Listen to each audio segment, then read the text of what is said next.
I'm Emily Ehman here for volleyballmag.com with Pitt senior opposite Chinaza Ndee. Chinaza, I'm so happy to have you here. Thank you for having me. Of course. All right, your senior season is starting up soon. You're a captain for this team. Preseason coaches rankings just came out, and you guys topped it off as #1 as the favorite to win the ACC title. How do you think the team measures up? I think we have a really good team this year. I think we have a really deep team. I think we can win with a lot of lineups.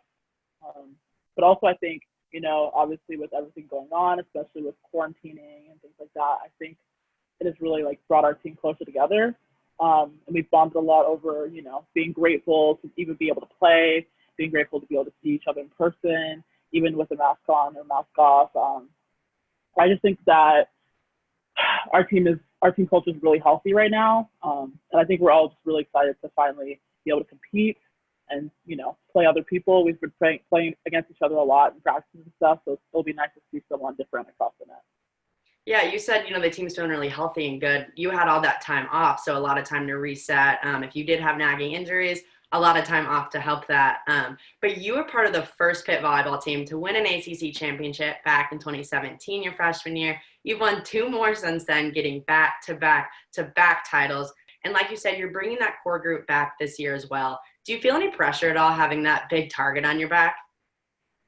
Oh, for sure. But it's kind of like a motivating pressure. I wouldn't say it's necessarily something that, obviously there's some nerves in there. But I think it just kind of motivates us to keep working hard.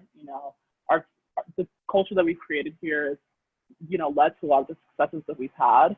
So it's kind of just a determination to keep that going, less than playing not to lose. We just want to keep getting better, keep playing our best, keep raising our level, and just playing kind of freely and kind of seeing where the results fall. But we're trying to control the controllable more and focusing more on the process than focusing on an end result.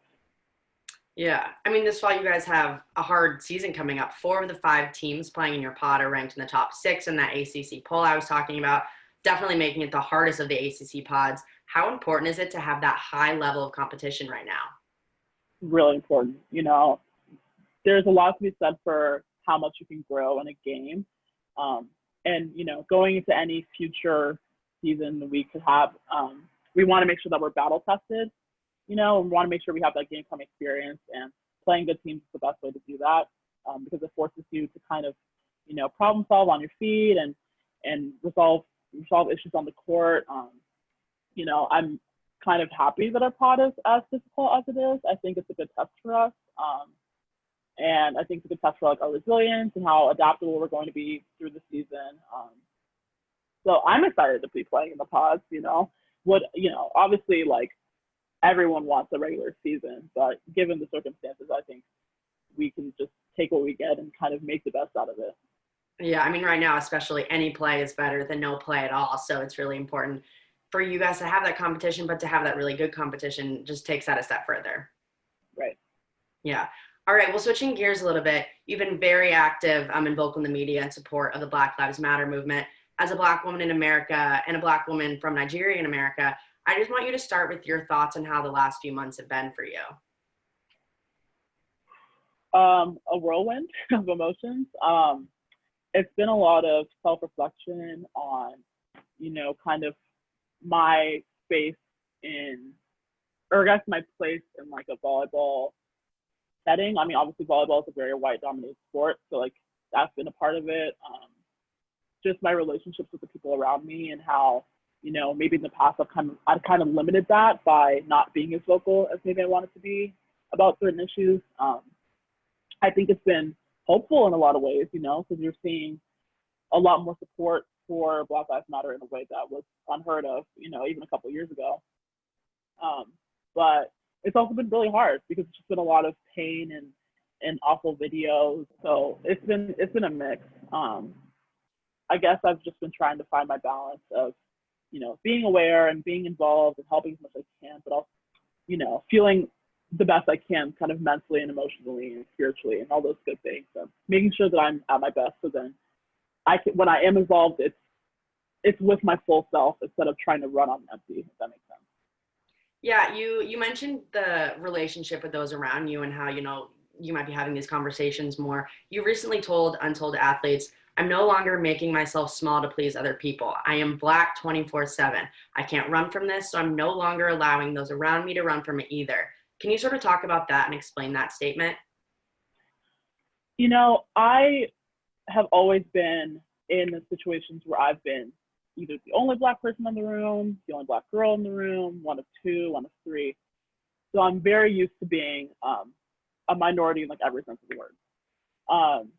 And so in those situations, I would feel kind of compelled to draw attention away from being Black and try to fit in as best as I could and try to make other people feel comfortable. And conversations with race or about race can often make people feel uncomfortable, especially, you know, my white friends, and I have a lot of white friends. So I felt like I needed to, you know, kind of pack away that side of myself to make sure that everyone likes me.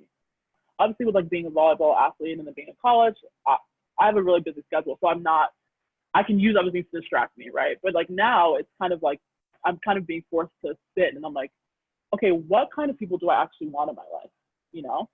And I'm kind of realizing that the people I would want in my life are the people who would see me for everything that I am, for being Black, for caring about politics, for caring about social issues, you know? And so I said that because, you know, at the end of the day, the jersey's gonna come off, right? Like I'm not gonna be a volleyball athlete forever. But like being Black is something that I'm gonna have to live with for as long as I'm on this earth. So I'm just realizing that it's something like I literally can't escape it, right? So trying to avoid talking about it is just kind of a detriment to myself because it's reducing myself to something that I'm not, you know? So I'm trying to live more in my truth and just like be the opinionated Black woman that I am. And, you know, having people in my life that encourage that are okay with that are open to conversations. So. Yeah, I mean, you talked about, you know, the distractions, and you can easily distract yourself from stuff like that if it's too much for you. But, you know, when those distractions simmer down like they have been for the last few months, you're faced to kind of, you know, look in the mirror and be like, am I doing exactly everything that I want, who I am? And it's good that, you know, you're surrounding yourself with people that are on the same page as you and accept you for who you are. Your fellow senior, Kayla Lund, has also been very vocal in support of you and the Black Lives Matter movement. She kind of took that even one step further and created a clothing line where 100% of the proceeds go to the GoFundMes of Breonna Taylor, Ahmaud Arbery, and George Floyd. What does it mean to have that support of your teammates? Everything. I mean, and I kind of said this in the article too, you know, we've had a program that has really preached inclusivity since the beginning. Like from my freshman year, my coaches were very, you know, adamant that this is a team where everyone felt like they could be comfortable with themselves. You know, and this is before everyone was releasing statements and everyone was suddenly on board, you know, right? So that has been really important to me. Obviously, Kayla is one of my best friends. So having her super involved like that meant a lot to me. And it meant a lot because I knew how genuine it was and like how much she like truly, truly cared. And, you know, she was doing a lot of good stuff off of social media. You know, she was just talking to me, you know, checking in on me and like, how are you doing? And, you know, obviously she like went to some protests and things like that. But yeah, having those kind of people in my life is priceless because at the end of the day, you know, there's a lot of, you know, political and like structural stuff that needs to change, but a lot of stuff that needs to change also just people's hearts and people's minds and just conversations and relationships, you know? And so having those kind of strong relationships in my life is something that I definitely don't take for granted. Yeah, I mean, your team, you guys have people from all over. You have people from Canada, from Serbia, Puerto Rico, Greece. It's great that you guys were already starting those conversations and preaching diversity and inclusion, you know, well before June or the last few months. It's great that Right. Since your freshman year, that's been a staple for you guys and something that you really want to work towards and improve on. So I really appreciate, you know, you opening up and talking about your experiences there. But to finish up, you guys open up the season on Friday the 25th at Syracuse. What are you most excited about to start the fall? Oh, gosh. I'm just excited to kind of feel those game day nerves again. I feel like it's been so long since I've felt like that kind of, you know, the butterflies you feel before you play someone. The game day jitters. Right. Excited to just like get into the game day routine, put on the jersey, like all those little things that we just haven't done in a while. I'm excited for all of those. I'm excited to just see, you know, how our team measures up and seeing like how we perform in crunch time and things like that. You know, Syracuse is a good team. They have a lot of good players, and so it'll be a fun game to play against them. It'll be cool to travel again. It's been a while for that. So yeah, this is a lot of like just like the little moments of like road trips and, you know, bonding on road trips and kind of, you know, playing just a game that you love with your teammates is always fun. So I'm just really excited.